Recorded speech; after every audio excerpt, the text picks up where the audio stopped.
अभी कुछ समय पहले तक मैं आपकी विमाता का छोटा पुत्र था, आपका भाई था जिसे आपने अभी अभी अपने हृदय से लगाया, तो अब मैं एक साधारण दास से अधिक और कुछ नहीं।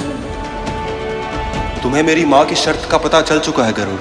अब यदि विलंब नहीं चाहते तो समय नष्ट मत करो। जाओ, जाकर देवताओं और दानवों को बुला कर लाओ।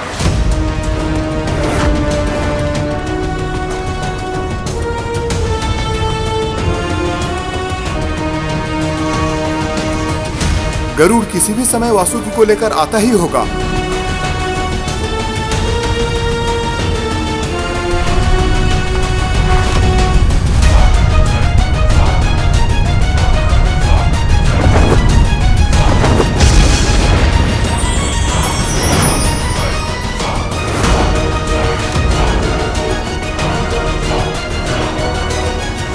अरे अवतार पुरुष, क्या हुआ? असफल ही लौट आए? ऐसा प्रतीत होता है जैसे वासुकी और विमाता कद्रू ने इसे इसका स्थान दिखा दिया।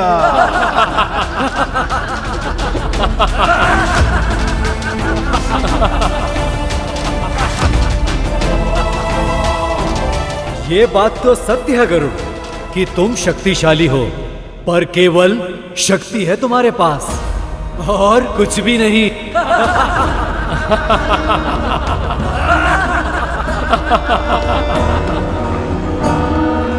हाँ, मंदराचल को उठाया था तुमने, पर वो एक बार का चमत्कार था। तुम्हारी सफलता एक संजोग से अधिक और कुछ भी नहीं थी। उचित कहा महाराजा ने।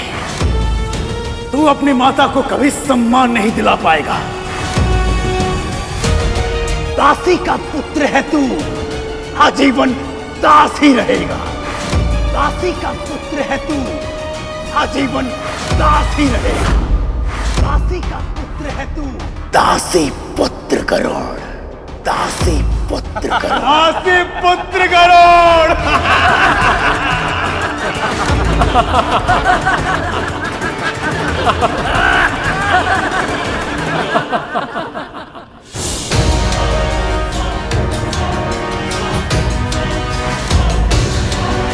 मैं आपको यहां से लिए बिना नहीं जाऊंगा, और यदि आप मेरे साथ नहीं चले तो आपको आपकी इच्छा के विरुद्ध ले जाने के अतिरिक्त मेरे पास और कोई उपाय नहीं बचेगा। हाँ, मैं आपको बलपूर्वक उठाकर ले जाऊंगा। गरुड़ का विरोध बढ़ता ही जा रहा है।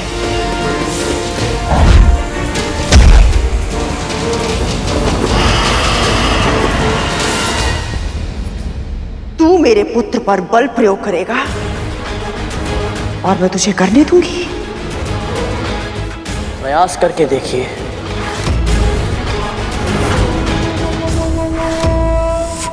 मैं सबको वचन देकर आया हूं कि मैं वासुकी भैया को साथ लेकर आऊंगा, और अब मैं अकेले लौट नहीं सकता।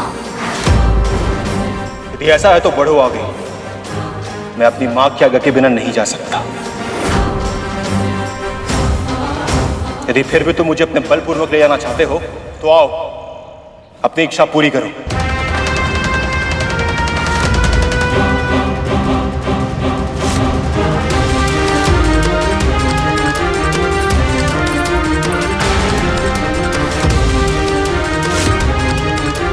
मेरे पुत्र के निकट जाने का प्रयास भी मत करना। दास, चेष्टा कीजिए और रोक कर दिखाइए महारानी।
में ये मेरे पुत्र को उठाकर न लेकर जाए। ये क्या कर रहा है पुत्र? प्रतिरोध कर, स्वयं को इसे अपने साथ मत लेकर जाने दे।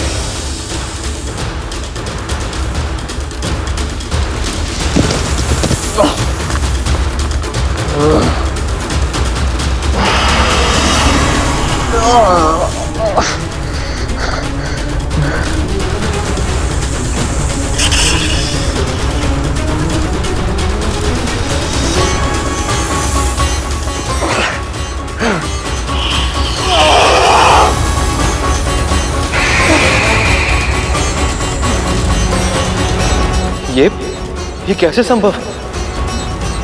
गरुड़ ने इतना बड़ा पर्वत उठा लिया, परंतु वासुकी की पूंछ को तो ये हिला भी नहीं पा रहा है।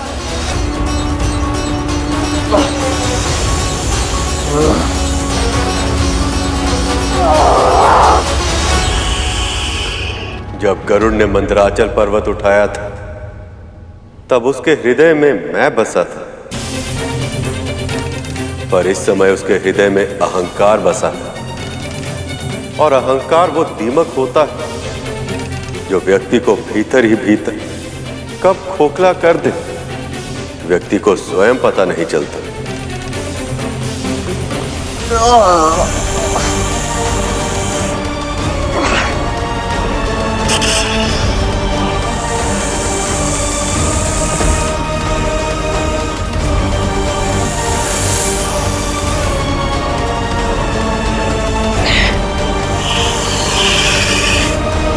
मुझे पहले से ही ज्ञात था कि ये कार्य उस पक्षी से नहीं हो पाएगा। हम सब और कब तक उसकी प्रतीक्षा करेंगे? कूर्मावतार के रूप में प्रभु विष्णु आधार बनकर कब से मथनी को अपनी पीठ पर लिए हुए हैं। अब हमें और विलंब नहीं करना चाहिए। गरुड़ जिसे लाने गया है वो कोई साधारण डोर नहीं है, वो स्वयं वासुकी है, और उसे यहाँ तक ले आ पाना सरल नहीं होगा। आपने बिल्कुल सही कहा विमाता, ये कार्य बहुत कठिन है। वासुकी को यहां तक लाने के लिए अथाह बल की आवश्यकता ही नहीं, बुद्धि, चतुरता और व्यवहारिक कुशलता के प्रयोग की भी आवश्यकता है, और ये ज्ञान उसके पास है ही नहीं। ये बात राहु को समझाइए असुरराज, क्योंकि राहु ने ही गरुड़ के आत्मविश्वास को बढ़ावा दिया है, ये बोल बोल कर कि ये अवतार पुरुष कुछ भी कर सकता है। जब वो वासुकी को लेने जा रहा था तब तुम सबको कोई शंका नहीं थी, पर अब जब विलंब हो रहा है तो उसके जाने का दोष किसी असुर के माथे मढ़ने का प्रयत्न कर रहे हो तुम।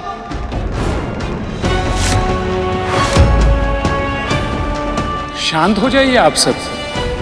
अब तक गरुड़ वापस क्यों नहीं लौटा, इस पर विचार विमर्श और तर्क वितर्क करने के स्थान पर हम सबको वहां जाना चाहिए और विलंब के कारण का पता लगाना चाहिए।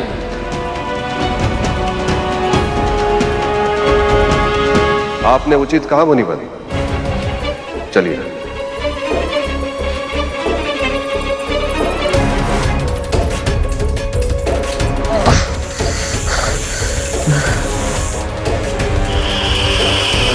ये कैसे संभव है?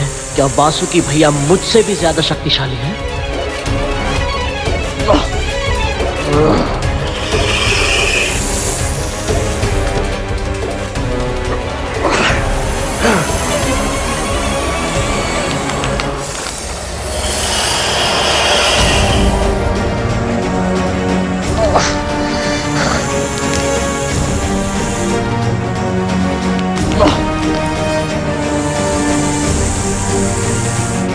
तेरी माँ को भी इस समय यहाँ होना चाहिए था गरुड़। वो स्वयं अपनी आंखों से देख पाती कि मंदराचल पर्वत उठाने वाला उसका महाशक्तिशाली पुत्र मेरे बलशाली पुत्र की पूंछ को हटाना तो दूर, उसे हिला तक नहीं पा रहा है।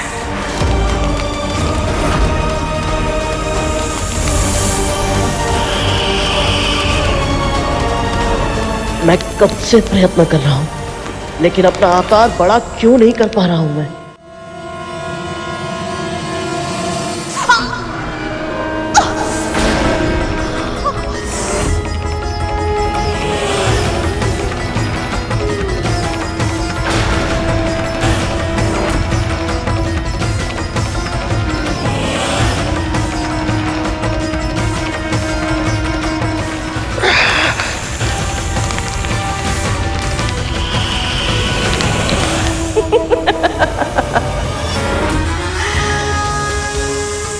कितना भी प्रयास कर ले गरुड़, ये वासुकी है, मेरा पुत्र वासुकी।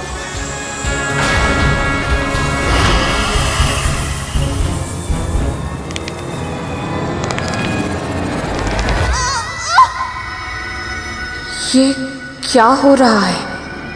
कौन कर रहा है ये सब?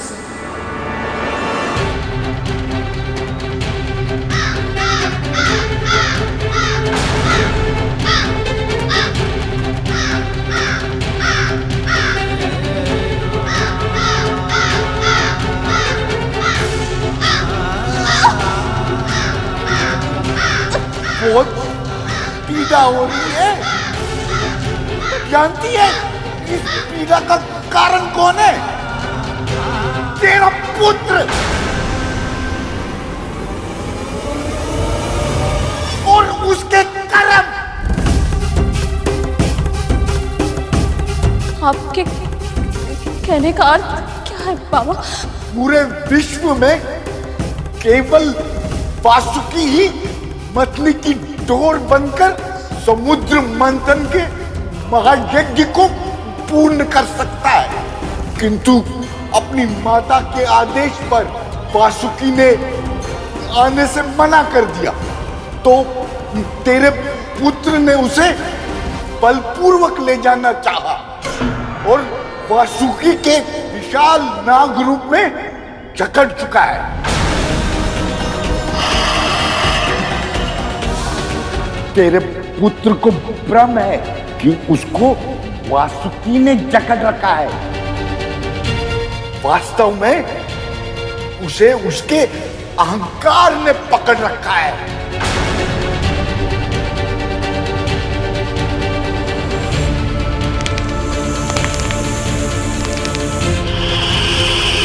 कितने अभिमान के साथ कहा था तूने कि तू बलपूर्वक उठाकर लेकर जाएगा। क्या हुआ? हाँ, अब तू किस मुंह से अपनी मां के सामने जाएगा? कितनी प्रसन्न थी वो। मेरे पुत्र ने मंदराचल पर्वत उठा लिया है, खीर बांटते फिर रही थी वो सब में, किंतु अब क्या करेगी वो? रोएगी जीवन भर, केवल आंसू बहाएगी वो।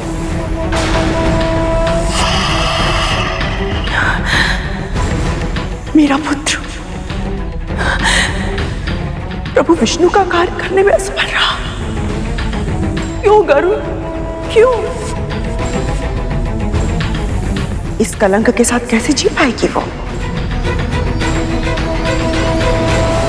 मैंने तो मंदराचल पर्वत को भी उठा लिया था, जिसे देव और असुर मिलकर हिला तक नहीं पाए, तो मैं वासुकी भैया के बंधन से निकल क्यों नहीं पा रहा हूं?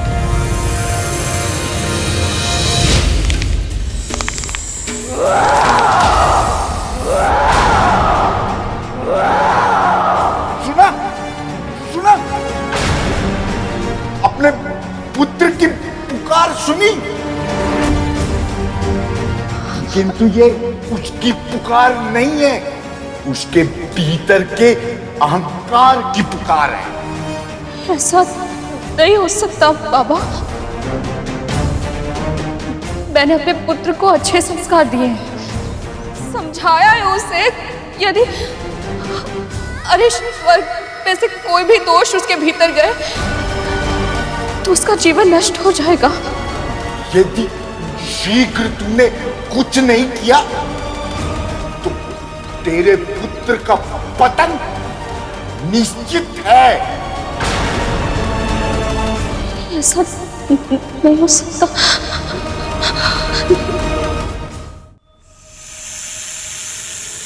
गरुड़ पुत्र,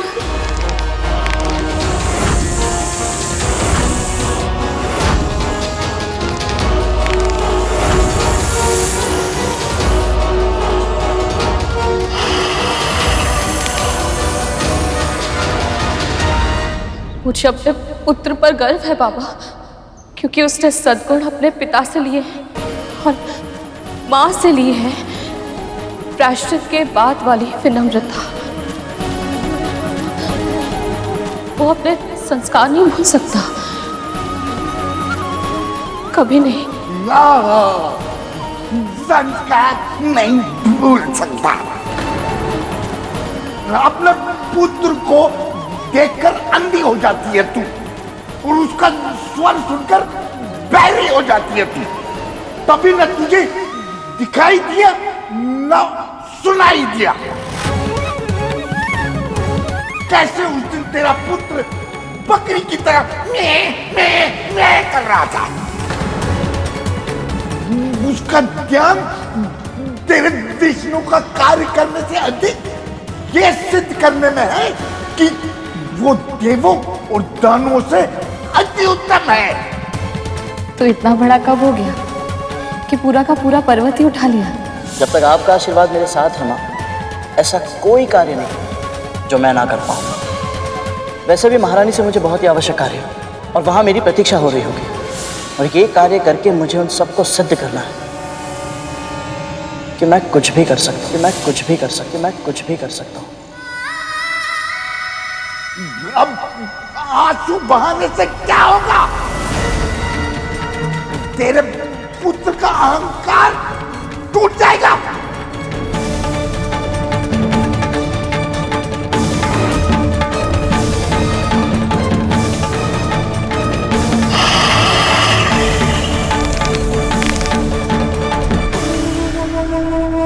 कस के पुत्र और कस के ताकत बढ़ाओ।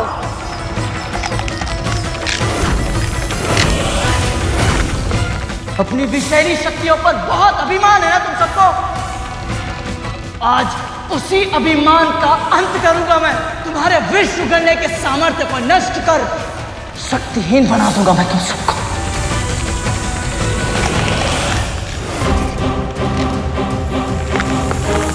ऋषि कश्यप को अगली संतान के रूप में ऐसा पुत्र देना जो इंद्र से सहस्त्र गुणा अधिक शक्तिशाली और बुद्धिमान हो, शक्तिशाली और बुद्धिमान हो। बहुत बलशाली समझता है ना गरुड़ अपने आप को। अब दिखा अपना बल। जिस गरुड़ ने इन सबकी इतनी सहायता की, इनके लिए मदरांचल पर्वत उठा लिया, और ये सब उसकी सहायता करने के स्थान पर ऐसे शांत होकर देख रहे हैं जैसे कोई मनोरंजक खेल चल रहा। जो जितना शक्तिशाली होता है वो उतना ही अधिक असुरक्षित भी अनुभव करता है शेष। इस समय इन सबका ध्यान गरुड़ की हार से अधिक अपनी जीत पर, जो इन्हें बिना किसी प्रयास के ही मिल रही है। यदि मंदराचल पर्वत उठाने के बाद गरुड़ में अहंकार आया था, तो इन सब के हृदय में भय का उदय हुआ था कि कहीं सच में किसी दिन गरुड़ इन सब से अधिक शक्तिशाली ना हो जाए। इस समय गरुड़ को ऐसे छटपटाते हुए, वासुकी की जकड़ में फंसे हुए देखकर इन्हें शांति और संतोष का आभास हो रहा कि ऐसा नहीं होगा, गरुड़ इनसे अधिक बलशाली नहीं बन पाएगा।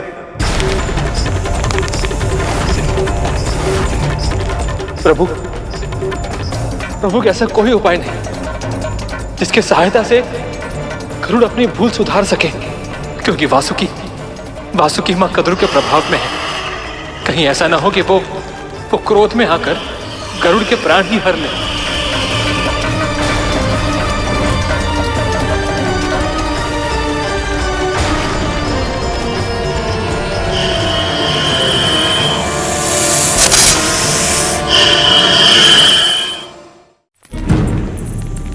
गरुड़ पुत्र,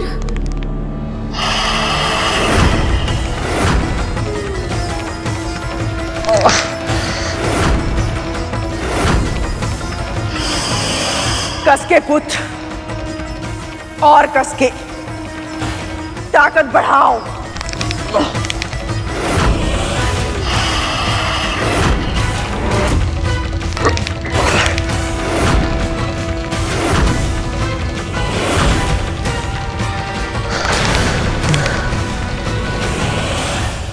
मैं जानती हूँ बाबा, यदि मेरे पुत्र के मन में अहंकार के ये बीज प्रभु विष्णु की इच्छा से आए हैं, तो इसके पीछे भी कोई ना कोई उद्देश्य अवश्य होगा। गरुड़ मेरे सिखाए संस्कारों को भुलाकर अहंकार के गड्ढे में गिर गया है। ये जानकर मुझे भी निराशा अवश्य हुई है, पर कभी कभी एक छोटी सी निराशा हमें बहुत बड़ी पराजय से बचा लेती है। पर दोष तो मेरा ही है ना बाबा। मैं ये मान बैठी थी कि मेरा पुत्र कभी कोई भूल नहीं कर सकता, पर आज ये सब जानकर मेरी आंखें खुल गई हैं। इसीलिए धन्यवाद दे रही हूं प्रभु को।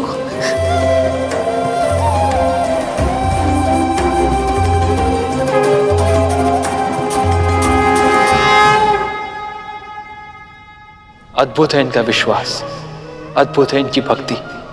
इतना दुख पाकर भी इसे आपका आशीर्वाद समझकर स्वीकार कर रही है। ये भक्तों की ऐसी भक्ति ही मुझे भगवान बना देती। जिस पुत्र की देवी विंता जैसी मां हो, बुराई भले ही उसको छू ले, पर उसके हृदय में स्थान नहीं बना सकती।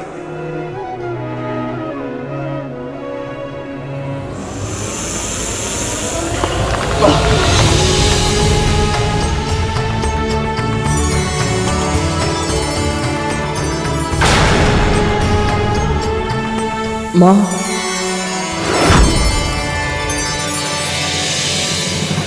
अहंकार पतन का कारण होता है। अपने चारों ओर देखकर कुछ वृक्ष अहंकार से तने खड़े हैं, किंतु कुछ वृक्ष स्वाभिमान और विनम्रता का संतुलन स्थापित कर वायु के साथ झूल रहे हैं। जब आंधी आएगी तो तने हुए शीश वाले वृक्ष धूल में मिल जाएंगे, परंतु अपने लचीलेपन के कारण विनम्र वृक्ष वायु के वेग के साथ झुक जाएंगे और आंधी बीत जाने पर फिर से खड़े हो जाएंगे। मंदराचल पर्वत को भले ही मैं यहाँ पर उठा कर लाया, परंतु इसे मथना तो देवता और दानवों को ही है। और यदि आप मेरे साथ नहीं चले, मैं आपको बलपूर्वक उठा कर ले जाऊंगा। मुझे क्षमा कर दीजिए माँ, मैं आपके दिए संस्कारों को भूल गया।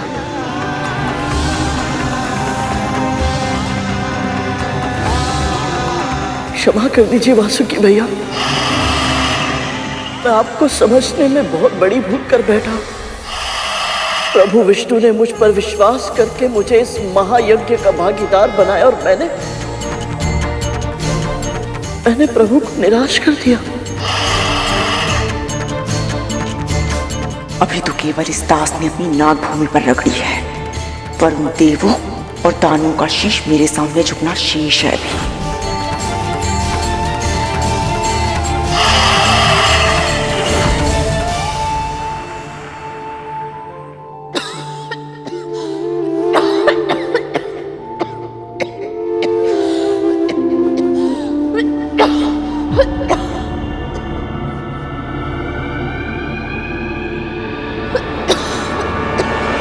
देख क्या रही हैं? आप इतना खास रही थी कि हम दोनों चैन से विश्राम भी नहीं कर पा रहे थे। अब चुपचाप ये जल लीजिए और पीजिए, ताकि आपका कर्कश स्वर बंद हो सके और हमारे कानों को आराम मिल सके। लीजिए, पी लीजिए।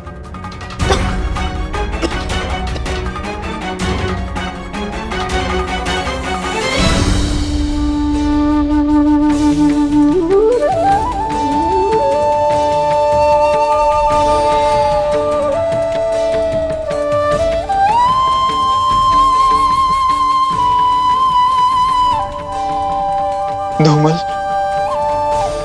अब मुझे पता लगा ये गरुड़ आसमान में इतना ऊंचा क्यों उड़ लेता है। हाँ तक तो किसी के लिए कुछ अच्छा कार्य करके और उपकार करके कितना हल्का हल्का अनुभव होता है। हाँ, और गरुड़ तो सबके लिए ही अच्छा सोचता है और सबके लिए अच्छा करता भी है। अच्छा है ना कि गुरु दत्तात्रेय स्वयं यहाँ आए हैं। उनके यहाँ आने के कारण ही हमें इतना अच्छा अनुभव हो पाया है। सचमुच अद्भुत है।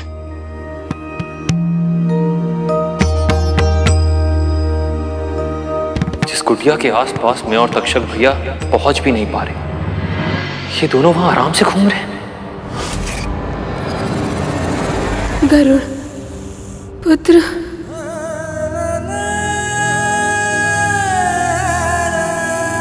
मैं अपना उत्तरदायित्व निभाने में असफल रहा, मुझे क्षमा कर दीजिए। प्रायश्चित के इन आंसुओं ने तुम्हारे अहंकार को धो दिया है गरुड़। हे नागश्रेष्ठ, आपने गरुड़ का अहंकार तोड़कर उसे सीख दे दी है। अब कृपा करके इसे छोड़ दें और हमारे साथ चलें। वासुकी चाहें तो भी हमारे साथ नहीं चल पाएंगे।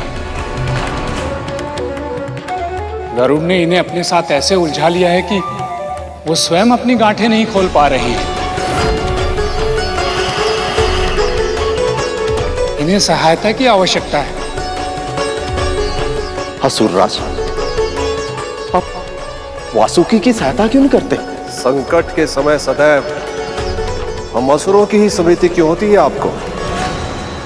देवराज इंद्र को प्रयास करना चाहिए। वैसे भी बहुत विश्वास के साथ कहा था इन्होंने कि ये ही वासुकी को वापस लेकर आएंगे।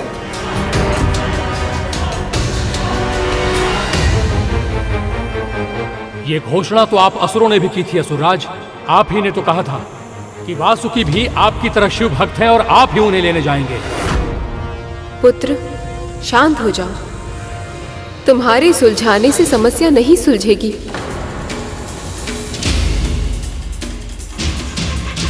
कद्रू, जब तक तुम वासुकी को अनुमति नहीं दोगी, उसे यहां से ले जाना संभव नहीं है।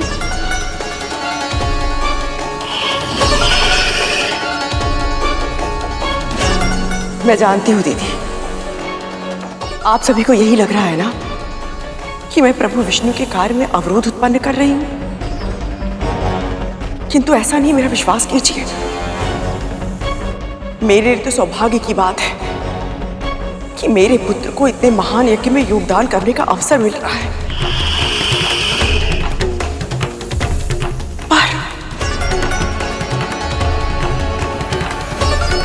पर क्या देवी?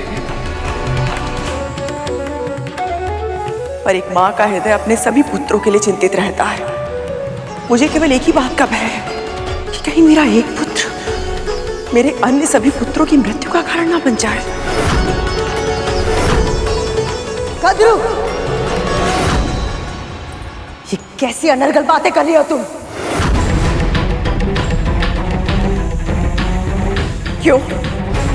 क्या ये सत्य नहीं है कि देवता और दानव मेरे वासुकी को दो विपरीत दिशाओं में खींचेंगे ताकि वो क्षीर सागर का मंथन कर सके और उन्हें अमृत प्राप्त हो सके?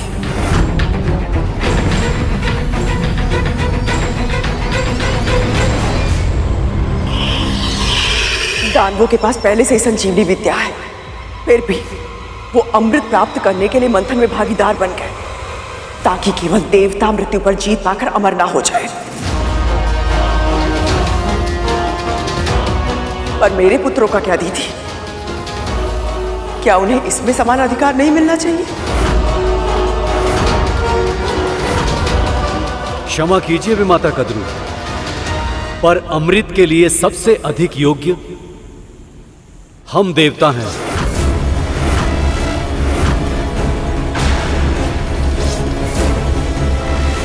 संजीवनी विद्या हमारे गुरुदेव की तपस्या का फल है, और इसका अर्थ ये नहीं है कि हम अमृत पर अपना अधिकार छोड़ दें।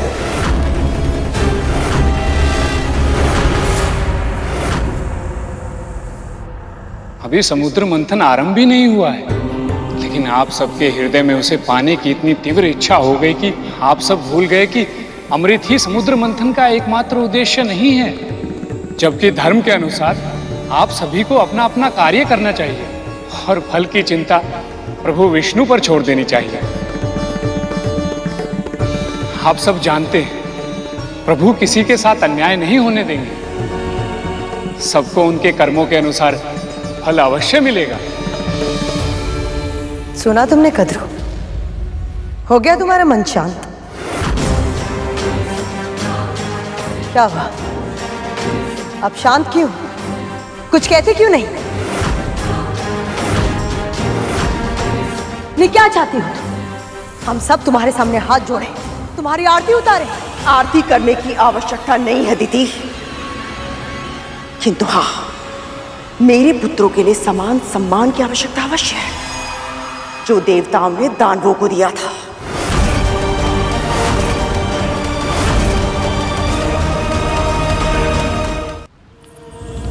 कद्रू उचित कह रही है। जब किसी को किसी से कुछ मांगना हो तो शीश झुकाना ही चाहिए।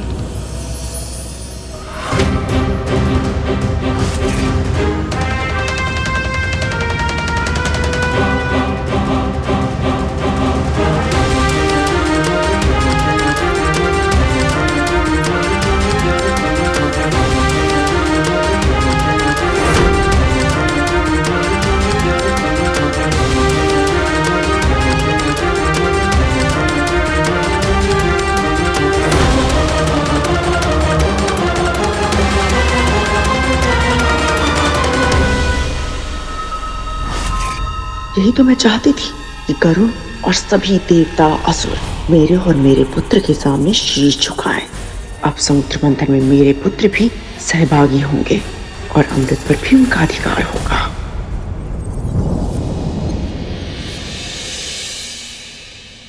क्या हुआ शेष? तुमने दृष्टि क्यों फेर ली? प्रभु, सम्मान तो अर्जित किया जाता है ना। इस प्रकार किसी की विवशता का लाभ उठाकर मांगा नहीं जाता, जैसे मां इस समय कर रही। मुझे लगा था गरुड़ का अहंकार टूटते हुए देख इन्हें भी अपनी भूल का आभास हो जाएगा,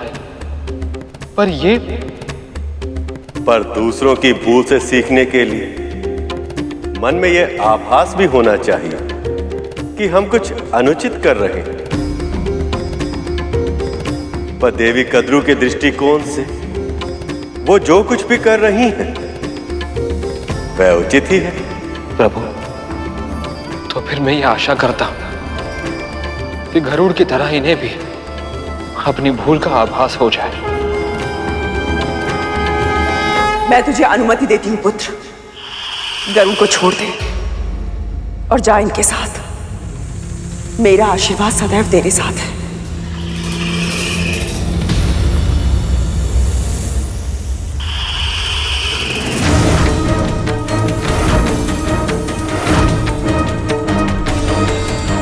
क्या हुआ पुत्र?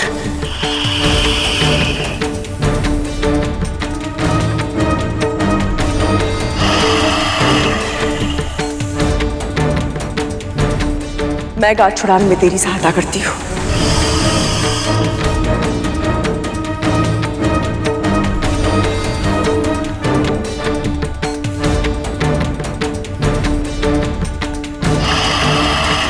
इसकी पूछ कहां से आरंभ होती है और तन कहां समाप्त होता है, कुछ समझ ही नहीं आ रहा है।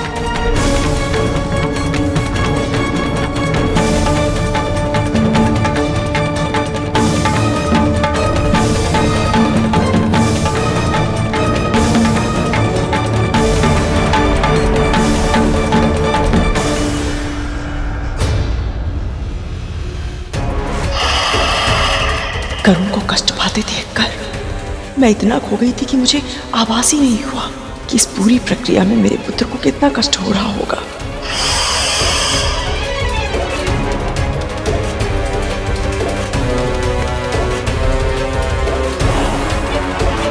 ये गांठें तो खुल ही नहीं रही हैं।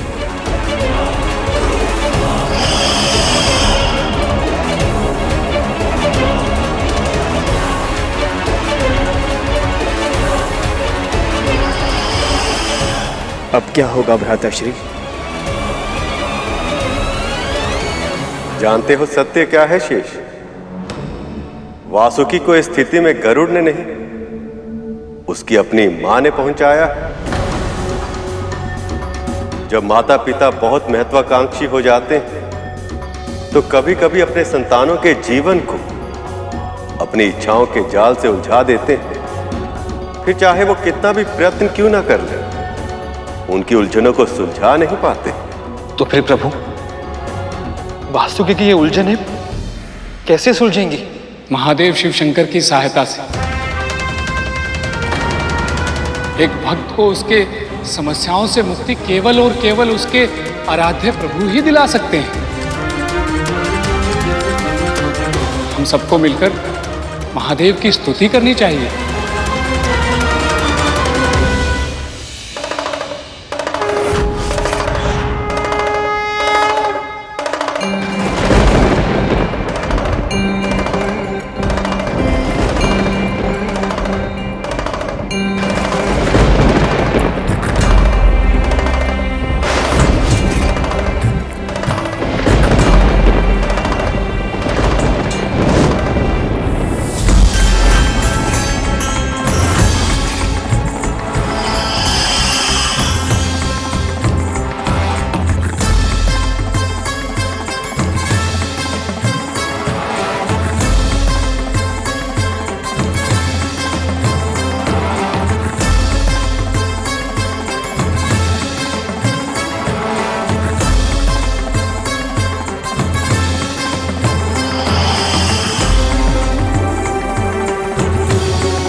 हे महादेव शिव शंकर, मेरे पुत्र की सहायता कीजिए। समुद्र मंथन की डोर बनकर प्रभु विष्णु के कार्य में योगदान देना ही इसकी नियति है। कृपया इस पर कृपा कीजिए।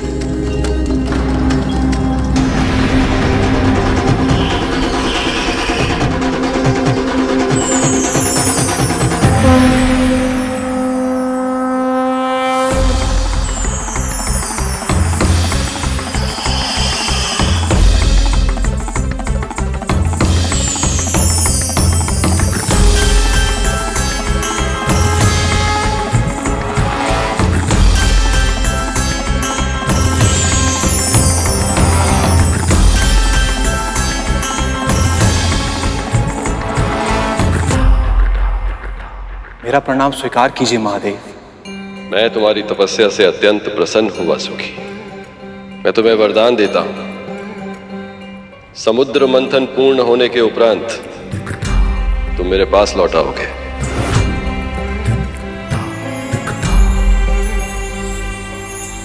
प्रभु, आपने ये वरदान देकर संसार का सारा धन दे दिया है मुझे। अब मुझे कुछ नहीं चाहिए महादेव। मुझे मेरे शिव मिल गए, अमृत मिल गया मुझे। शस्त्र के बल पर ही पुरुषार्थ करने वाले विजयी होकर इस पृथ्वी का भोग करते हैं। इसलिए तुम सबको इतना शक्तिशाली बनना होगा कि सबको पराजित करके स्त्रों पर अपना राज स्थापित कर सको। मैं चाहे कितनी भी सीख दे दूं अपने पुत्रों को, पर स्वर तो वो विंता के ही बोलते हैं। वासुकी कैसे अमृत के लिए मना कर सकता है? तो मुझे ही कुछ ऐसा करना होगा जिससे मेरे बाकी पुत्रों को अमृत प्राप्त हो सके। प्रभु, आपने ये वरदान देकर संसार का सारा धन दे दिया है मुझे। अब मुझे कुछ नहीं चाहिए महादेव। मुझे मेरे शिव मिल गए, अमृत मिल गया मुझे।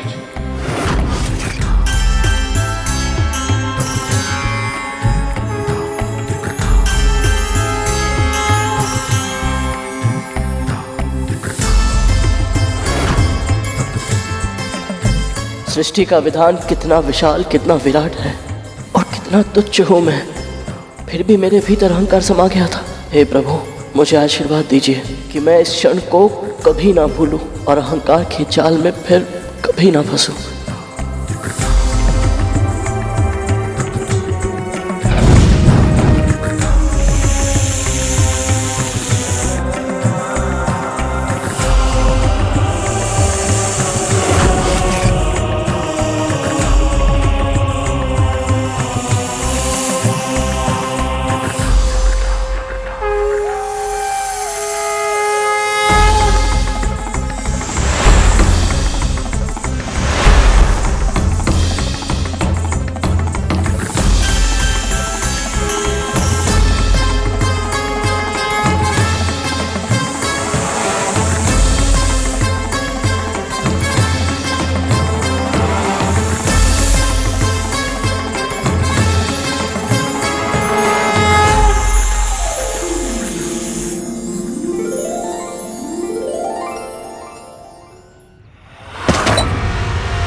मैंने तुझे कितनी बार समझाया, मुझे ये घास-फूस नहीं चाहिए, मुझे पौष्टिक भोजन की आवश्यकता है।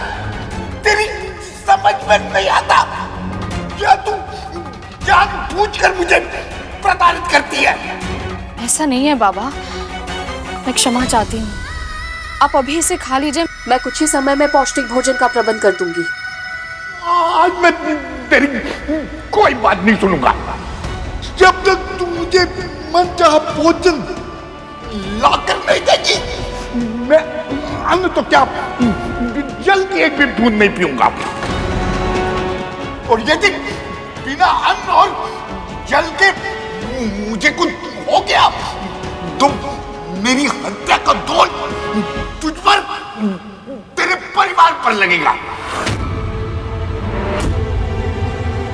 स्मरण रहे, जा यहां से। प्रभु, गुरु दत्तात्रेय ने विंता मां के सामने ऐसी अनोखी मांग क्यों रखी? विंता मां तो खुद दासी है, वैसे पौष्टिक भोजन कहां से प्रबंध करेंगी? और इस समय तो गरुड़ भी उनकी सहायता के लिए वहां नहीं है।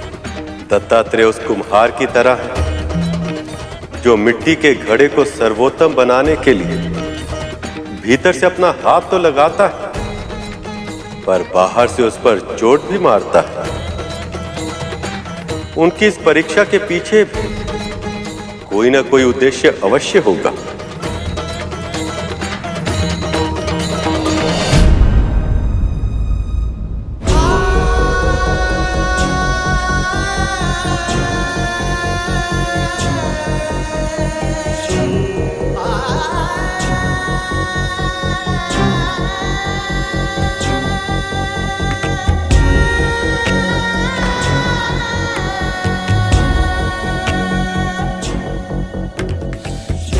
मुझे क्षमा कर दीजिए प्रभु, अहंकार में आकर मुझसे बहुत बड़ी भूल हो गई।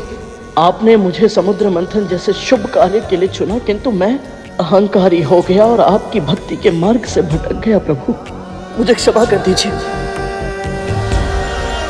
यदि हम भूल से शिक्षा ले लें तो वो भूल नहीं रहती, वरदान बन जाती है गरुड़। प्रभु आपकी सेवा का एक और अवसर दे दीजिए मुझे।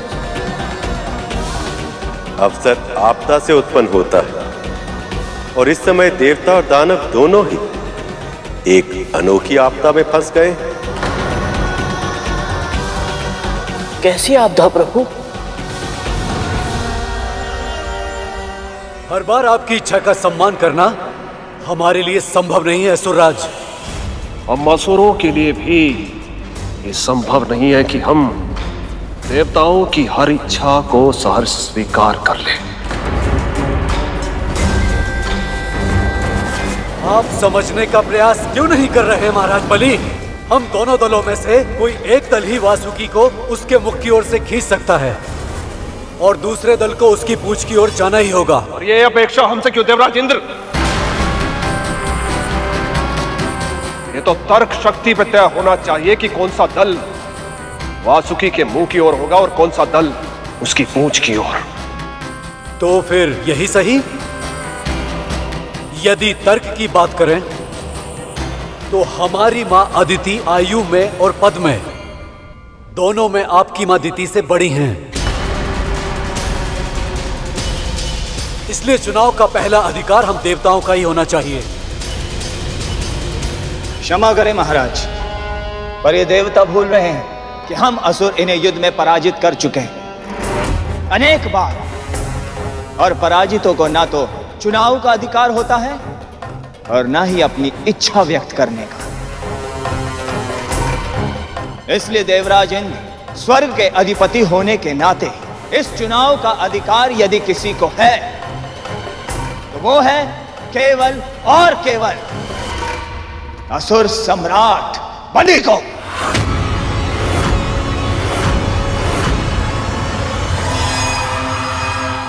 तुम्हें क्या लगता है गरुड़, किसे वासुकी के मुंह की ओर होना चाहिए और किसे पूंछ की ओर?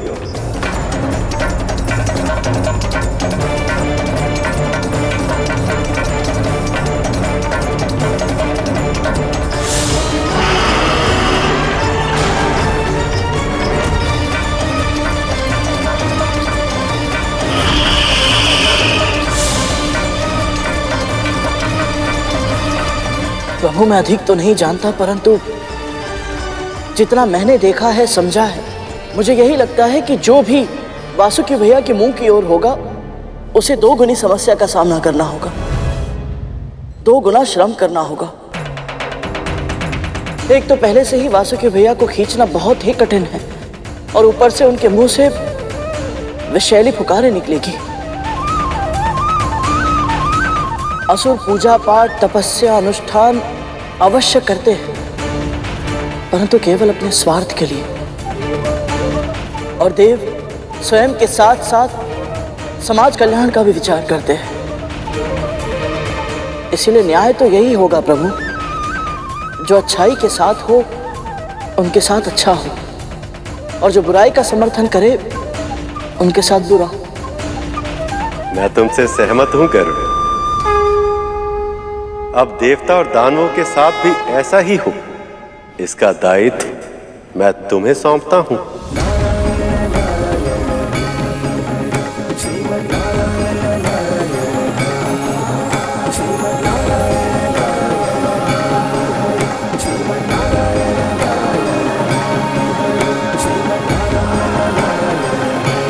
आज्ञा दीजिए प्रभु।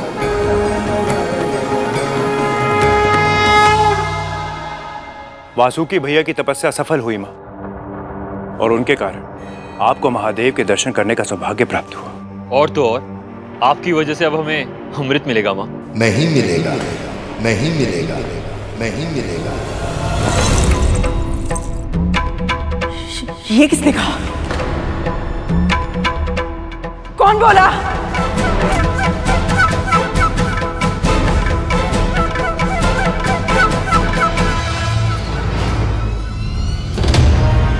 तुम दोनों मुझे ऐसे क्यों देख रहे हो? तुम्हें भी सुनाई दिया ना ये स्वर? कौन सा स्वर मां? यही कि हमें अमृत नहीं मिलेगा। हमने तो कुछ नहीं सुना मां।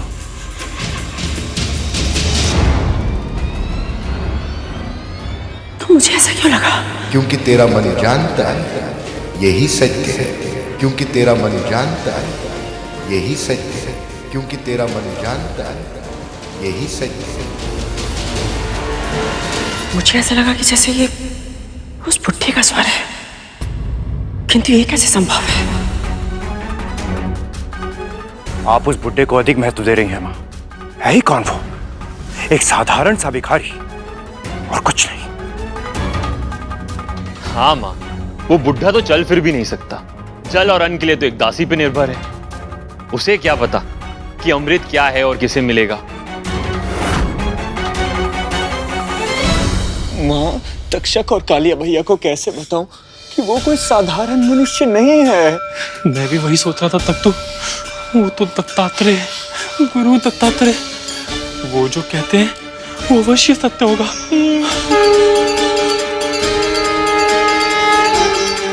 बाबा के लिए पौष्टिक भोजन का प्रबंध कैसे करूं मैं? सत्य कहा तुम दोनों ने। मैं व्यर्थ उस बुढ़े के बारे में सोच रही हूँ।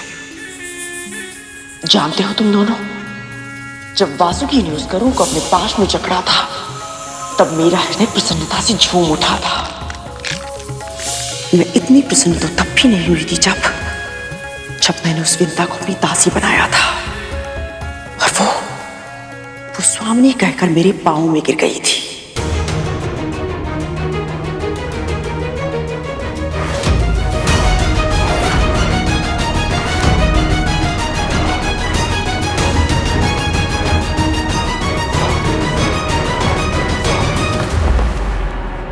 दया कीजिए महारानी,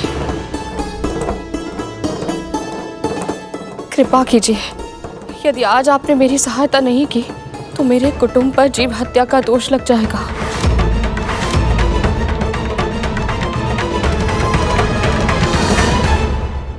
किसी की भी दृष्टि में अब मेरा कोई मूल्य नहीं है। कल की असफलता के बाद ना ही देवता मेरी बात मानेंगे और ना ही दानव। तो फिर प्रभु विष्णु का दिया कार्य मैं कैसे कर पाऊंगा? भूख भी तीव्र लग रही है।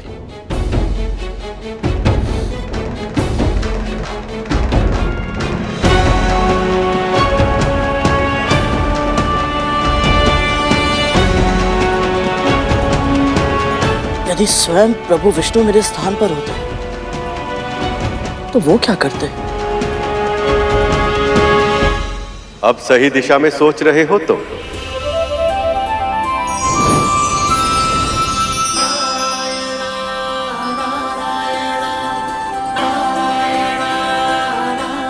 प्रभु आप? तुम मुझे ध्यान कर रहे थे, इसीलिए मैं आ गया। बताओ, यदि तुम्हारे स्थान में मैं होता तो मैं क्या करता? प्रभु, असुरों को समझाना बहुत ही कठिन है। उन्हें जो भी सुझाव दिया जाता है वो उसके विपरीत ही कार्य करते हैं। देखो, तुमने मेरी तरह सोचना आरंभ ही किया और इतनी ही शीघ्र समाधान भी खोज निकाला। तो बस अब उल्टे को सीधा और सीधे को उल्टा कर दो।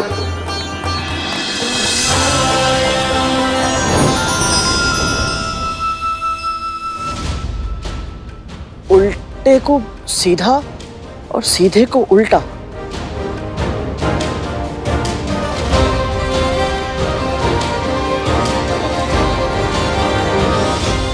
अब बताएगी भी बात क्या है? बाबा को पौष्टिक आहार चाहिए महारानी। वो मार्ग का भिखारी हमारे सामने मांगे रखने लगा और आप उसकी मांगे दोहराती हुई यहां चली आई। तो अब क्या चाहती है तू? कि मेरे पुत्र उस बुढ़े के लिए सामग्री इकट्ठा करे और मैं अपने हाथों से उसके लिए भोजन बनाऊं? और तू महारानियों की तरह उसके सामने भोजन परोसकर स्वयं ही पूरा आशीर्वाद ले ले। तुझे क्या लगता है मैं ये करूंगी? कभी नहीं। आपको करना पड़ेगा महारानी, आपको करना पड़ेगा महारानी, आपको करना पड़ेगा महारानी। ना तो ये युद्ध स्थल है और ना ही यहाँ पर कोई विजेता, ना ही पराजित। हम सब यहाँ पर एक विशेष लक्ष्य को प्राप्त करने के लिए एकत्रित हुए हैं। असुरराज, देवराज, आप सब शांत हो जाइए। लक्ष्य अवश्य एक है और उसकी प्राप्ति के लिए असुर अपने सम्मान पर ठोकर नहीं लगने देंगे। आप दोनों समझ क्यों नहीं रहे हैं? वाद विवाद से हम किसी भी परिणाम तक नहीं पहुंच पाएंगे। और असुरों के हट के कारण हम देवता अपने सम्मान पर आंच नहीं आने देंगे। हम वासुकी की पूंछ नहीं पकड़ेंगे असुरराज।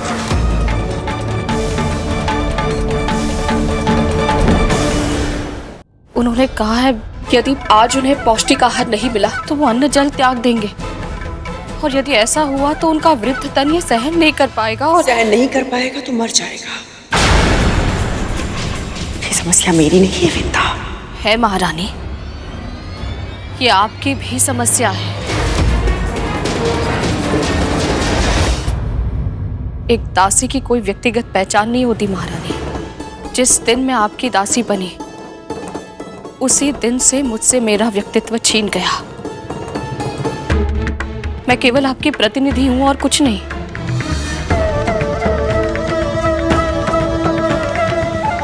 जैसे एक दासी का कर्तव्य होता है अपनी स्वामिनी की सेवा करना, उनकी आवश्यकता का ध्यान रखना, वैसे ही एक स्वामिनी का भी तो कर्तव्य होता है ना, अपनी दासी की हर आवश्यकता को पूरा करना, उसकी रक्षा करना।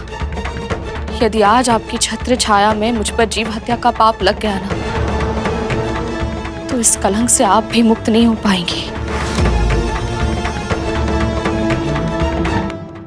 तू मुझे धमकी दे रही है?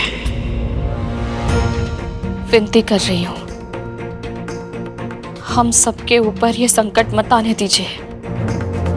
पहले ही मेरा गरुड़ और आपका वासुकी एक ऐसे कार्य के लिए गए हैं जिसमें कब क्या होगा कोई नहीं जानता।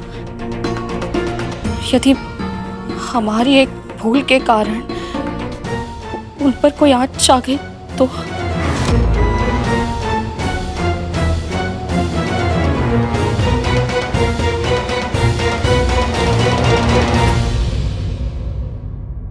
आज पहली बार मां के सामने विंता मां को अपनी बात रखते हुए देख रहा हूं। वे सदैव दासी के कर्तव्यों के बारे में बात करती हैं,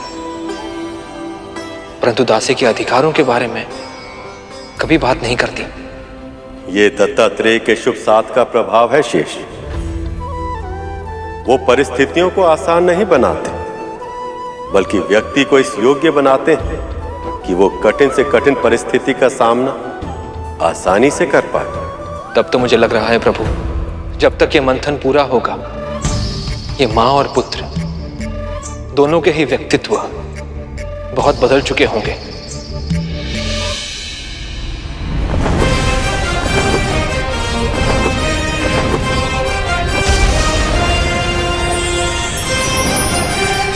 देवराज असुरराज, आप दोनों का कहना अपने अपने पक्ष की दृष्टि से उचित है, परंतु इस समस्या का कोई ना कोई समाधान तो हमें निकालना ही होगा। प्रभु विष्णु ने इस समस्या का समाधान मुझे दे दिया है।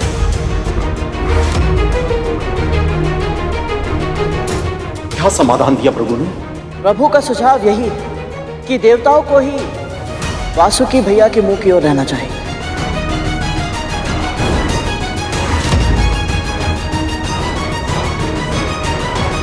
क्योंकि आयु और कर्म दोनों की दृष्टि से ये श्रेष्ठ है। असंभव है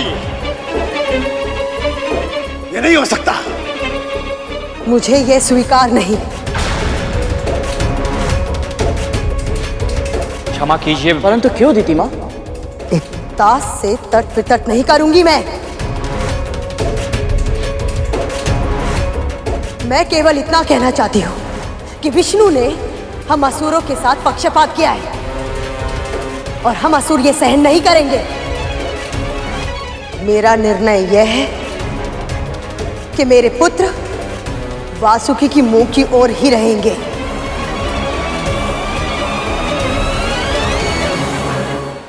और अगर देवताओं को इसमें कोई आपत्ति है तो फिर हम असुर इस मंथन में भाग नहीं लेंगे।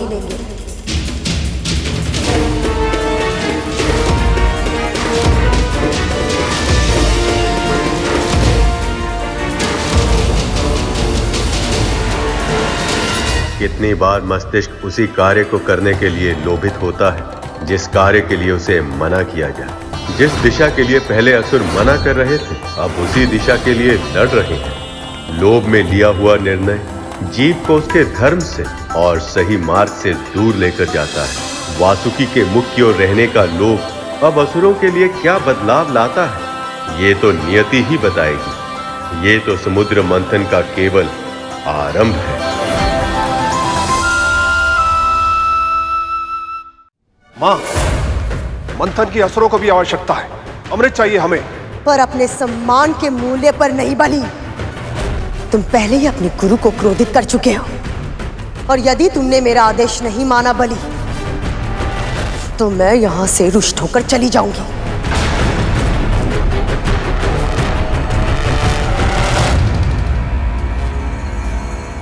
दीति मां का निर्णय प्रभु विष्णु की इच्छा के बिल्कुल विरुद्ध है और देवताओं के हित में भी नहीं है। परंतु एक मां का मन रुष्ट और दुखी हो, ये तो स्वयं प्रभु विष्णु भी नहीं चाहेंगे। इसीलिए प्रभु का दूत होने के नाते मैं देवताओं से आग्रह करता हूं, आप कृपा असुरों को ही वासुकी भैया के मुंह की ओर वाला सिरा थामने दें।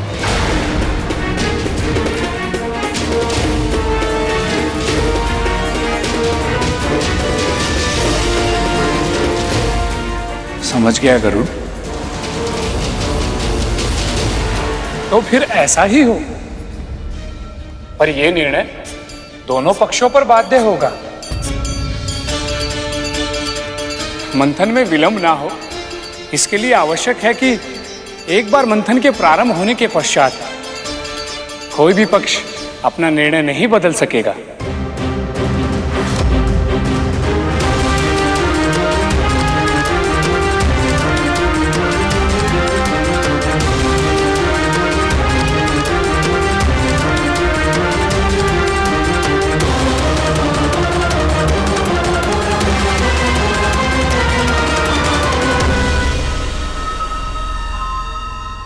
हमें स्वीकार है देवराज, तो फिर हमें भी स्वीकार है।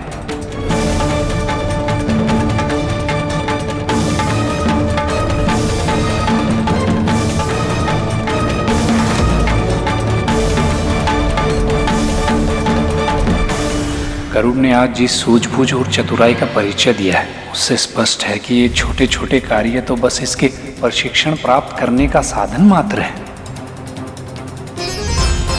इसकी नियति में तो कुछ बड़ा ही है, कुछ बहुत ही अधिक महत्वपूर्ण।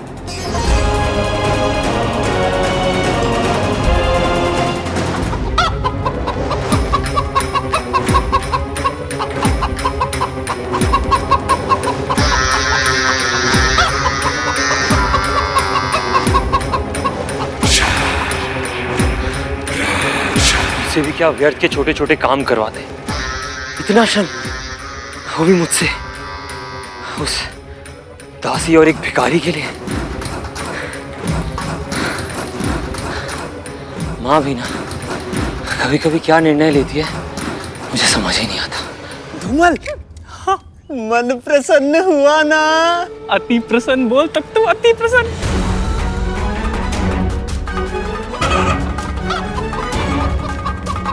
आज गुरु दत्तात्रेय के कारण कालिया भैया को भी श्रम करते हुए देखने का सौभाग्य मिला है।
हे परम ब्रह्म, हमारा प्रणाम स्वीकार करें। हम विश्व कल्याण के लिए समुद्र मंथन जैसा शुभ कार्य प्रारंभ करने जा रहे हैं।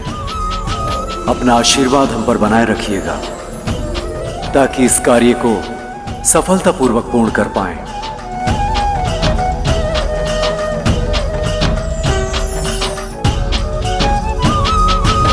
मुझे पूर्ण विश्वास है प्रभु कि सभी देवता और असुर ये समुद्र मंथन मात्र अमृत के लिए कर रहे हैं, किंतु मेरी बस एक ही प्रार्थना है कि माता लक्ष्मी का विष्णु जी से जल्द मिलन हो और दोनों की पीड़ा का अंत हो।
ये लोग ये मतनी हिला भी नहीं पा रहे हैं और वासुकी पर दबाव बढ़ता प्रतीत हो रहा है। इसका स्वास्थ्य ठीक नहीं लग रहा है।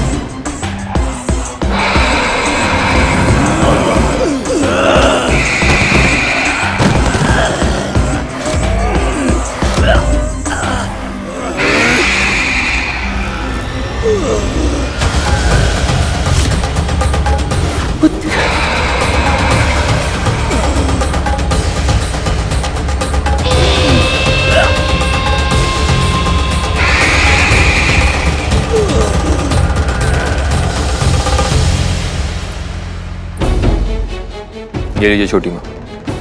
नारायण तुम पर कृपा करें। हे प्रभु, बाबा के लिए आहार का प्रबंध इतनी शीघ्र करने के लिए आपका बहुत बहुत धन्यवाद। धन्यवाद करना ही है तो मेरी माँ का कीजिए। अगर उनका आदेश नहीं होता तो मैं आपके लिए इतना श्रम कभी नहीं करता। अब लीजिए।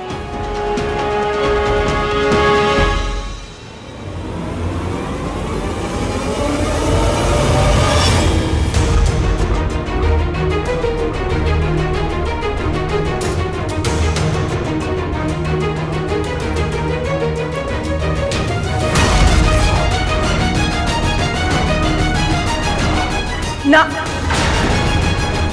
बिल्कुल भी नहीं।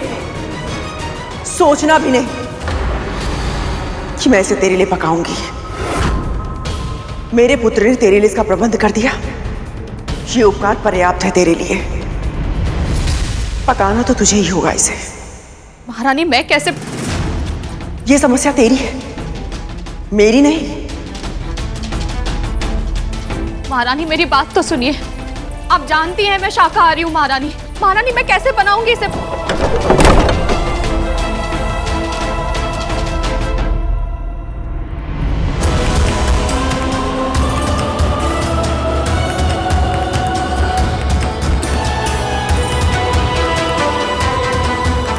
बाबा भूखे होंगे, पर मैं ये कैसे?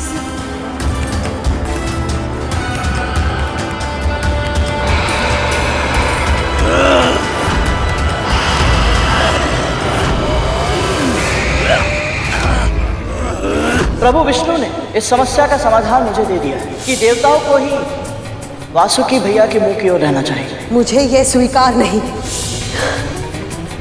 मेरे पुत्र के साथ यह अनुचित हो रहा है। असुरों ने स्वयं ये चुनाव किया था और आपने भी सहमति दी थी। अब आप अपना निर्णय नहीं बदल सकती दीदी माँ।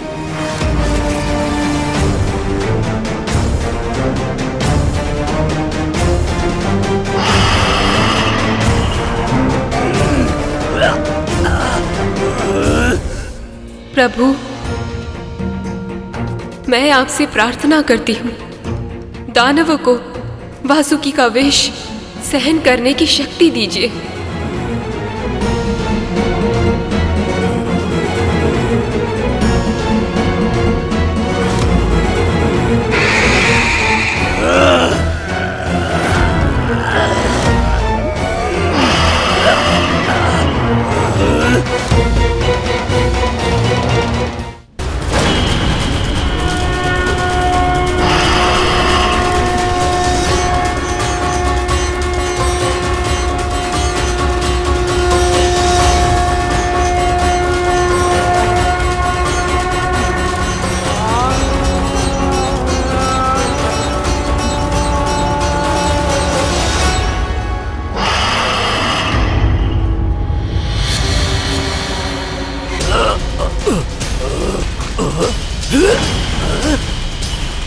आपके शक्ति प्रदर्शन का समय आ गया है असुरराज।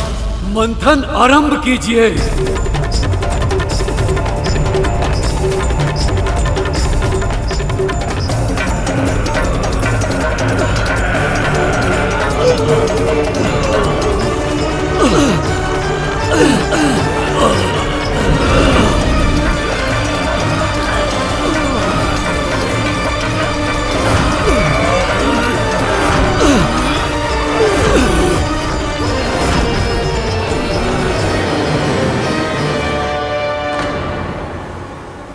हे परमपिता, आपके आशीर्वाद के बिना मैं मंदराचल पर्वत को उठा नहीं सकता था, और ये भी निमत नहीं पाएंगे। सहायता कीजिए प्रभु, माता लक्ष्मी आपकी प्रतीक्षा कर रही है। ये विलंब मुझसे सहा नहीं जा रहा। हमारी सहायता कीजिए।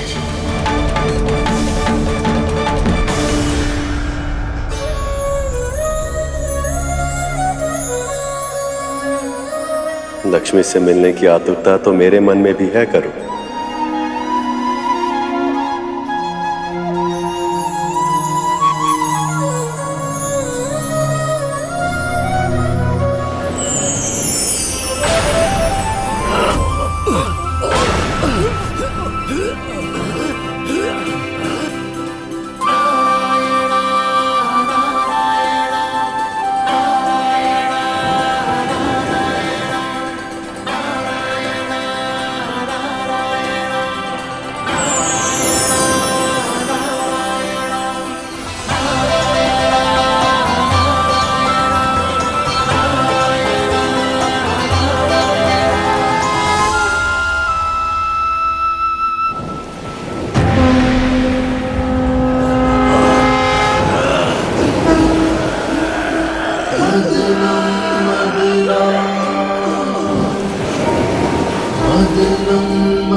सागर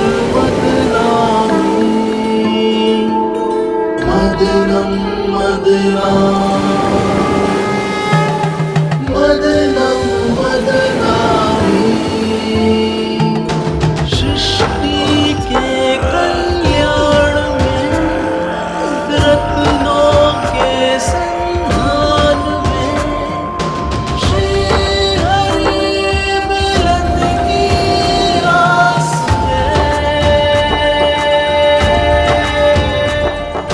प्रभु, मुझे हर एक देवता, हर एक दानव में आपकी छवि दिखाई दे रही है। आपके आशीर्वाद के बिना इस मंथन का आरंभ भी संभव नहीं था प्रभु।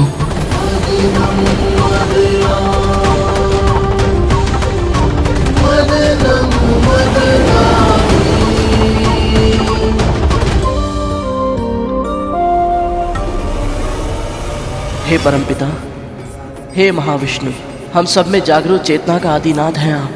इस अद्भुत रूप में दर्शन देने के लिए आपका बहुत बहुत आभार प्रभु। आपको बहुत बहुत प्रणाम। महारानी की सहायता के बिना कैसे पकाऊंगी ये सब? क्या करूं, कैसे करूं?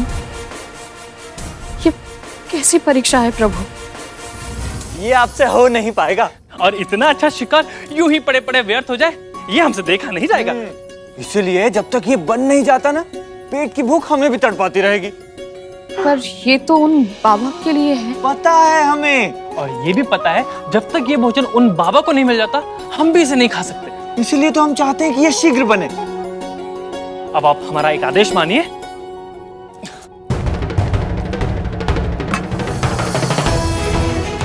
ये वाले मसाले पीसिए और शेष हम पर छोड़ दीजिए।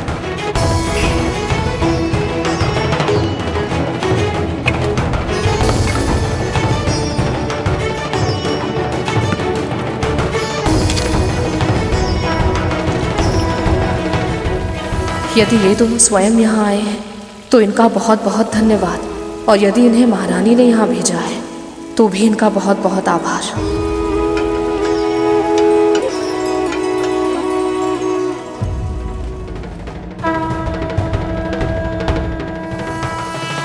हे मां अन्नपूर्णा, इन दोनों के माध्यम से आपने ही मेरी सहायता की है। आपका बहुत बहुत धन्यवाद।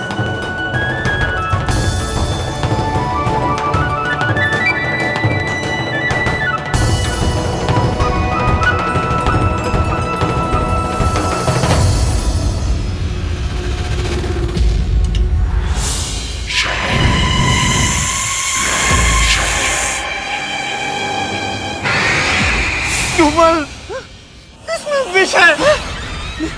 पर विमाता बिंदा तो उसे गुरु दत्तात्रेय को खिलाने जा रही है। हाँ, अब क्या करें? चल।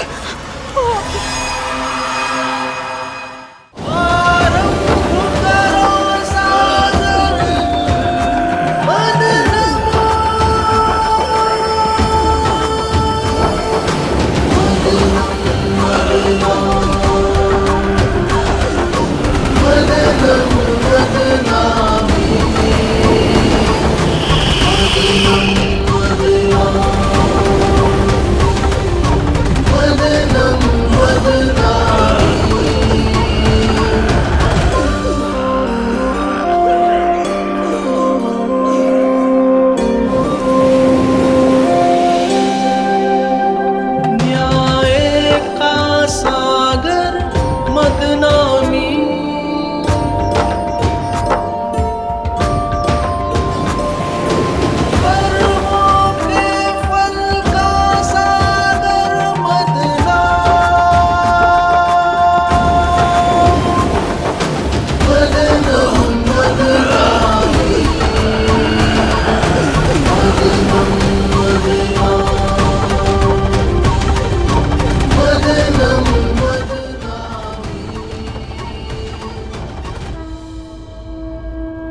तुमने देखा कुछ तो आ रहा है। असुरों, और शक्ति लगा। ताकत लगाओ देवताओं।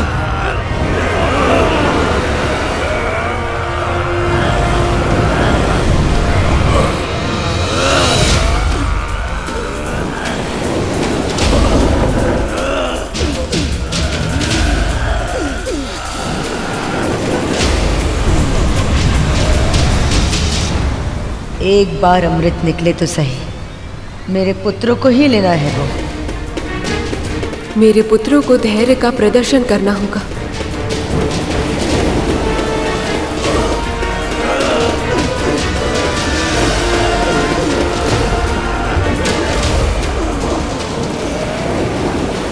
न जाने सबसे पहले समुद्र के गर्भ से क्या निकलेगा। मुनिवर, सबसे पहले तो माता लक्ष्मी को ही प्रकट होना चाहिए। प्रभु और माता लक्ष्मी का विलाप सहन नहीं हो पाता।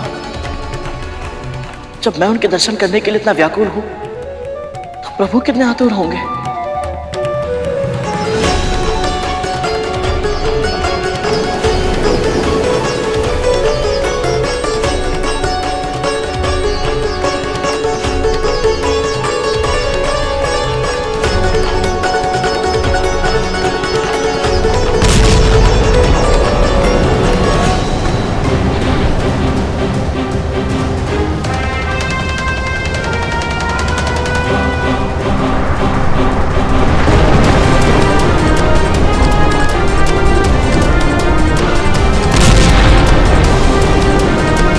क्या है देवताओं?